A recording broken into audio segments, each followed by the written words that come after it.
লবণের অভাব আপনার স্বাস্থ্যের ওপর কি 5টি নেতিবাচক প্রভাব ফেলতে পারে?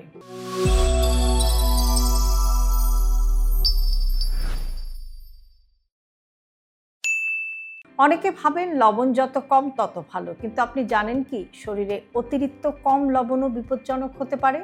কারণ লবণ শুধু খাবারের স্বাদ বাড়ায় না, এটি শরীরের স্নায়ু, পেশি এবং তরলের ভারসাম্য ঠিক রাখতেও গুরুত্বপূর্ণ ভূমিকা পালন করে। লবণ আসলে কি করে?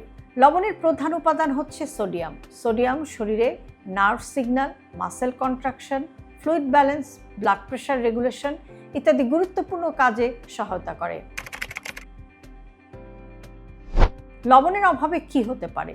শরীরে সোডিয়াম খুব কমে গেলে তাকে বলা হয় হাইপোন্যাট্রেমিয়া। দুর্বলতা এবং মাথা ঘোরা জাতীয় সমস্যা হতে পারে।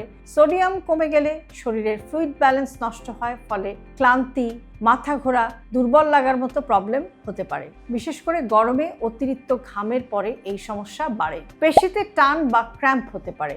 মাসেল বা মাংসপেশি ঠিকভাবে কাজ করতে সোডিয়াম দরকার। সোডিয়াম কমে গেলে মাসেল ক্র্যাম্প হতে পারে, হাত পায়ে টান লাগতে পারে, দুর্বলতা হতে পারে। মনোযোগ কমে যাওয়া এবং কনফিউশন। সোডিয়াম ব্রেইন ফাংশনের জন্য খুবই গুরুত্বপূর্ণ। সোডিয়াম কমে গেলে কনফিউশনের মতো সমস্যা হতে পারে, কনসেন্ট্রেশন কমে যেতে পারে, ইরিটেবিলিটি হতে পারে। রক্তচাপ কমে যাওয়া। শরীরে সোডিয়াম কম হলে ব্লাড প্রেশার নেমে যেতে পারে, ফলে মাথা ঝিমঝিম, দাঁড়ালে চোখ অন্ধকার হওয়া, ফেইন্ট ফিলিং হতে পারে। গুরুতর ক্ষেত্রে খিঁচুনি বা অজ্ঞান হওয়া। খুব সিভিয়ার সোডিয়াম ডেফিসিয়েন্সি বিপজ্জনক হতে পারে। সিজার বা খিঁচুনি আনকনশাসনেস বা অজ্ঞান হয়ে যাওয়া পর্যন্ত হতে পারে। তাহলে কি বেশি লবণ খাবেন? না, খুব কমও না, খুব বেশিও না। ব্যালেন্সড ইনটেকটা খুবই গুরুত্বপূর্ণ।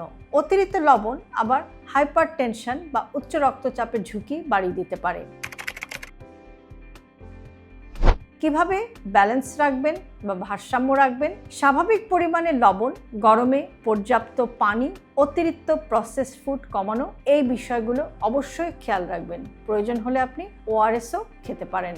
সহজ করে বললে, লবণ শুধু স্বাদ না, এটি শরীরের ইলেকট্রিক্যাল ব্যালেন্স ঠিক রাখতে সাহায্য করে। আপনি কি খুব কম লবণ খান? লবণ খাওয়ার অভিজ্ঞতা আপনি কমেন্ট বক্সে আমাদের সাথে শেয়ার করতে পারেন।